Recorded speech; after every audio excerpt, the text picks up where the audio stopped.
Hi, welcome to HardReset.Info channel, dear viewers. In front of me, Redmi Note 12 Pro Plus device, and I'm gonna show you how to clean your USB charging port using household items on this smartphone. So, firstly, remember one rule. Never use metal objects to clean the connector so as not to damage your USB charging port and water resistant.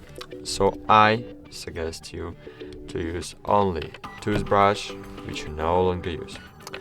So, as you can see, there is something in my charging port that prevents the charging cable from going all the way into the connector, and now we are going to try to clear it. So firstly, we need to take the cover off.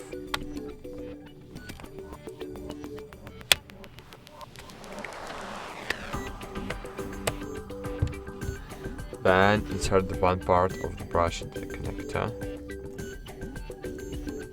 and then just pry the dart out in this easy way. That's it. Thanks for watching.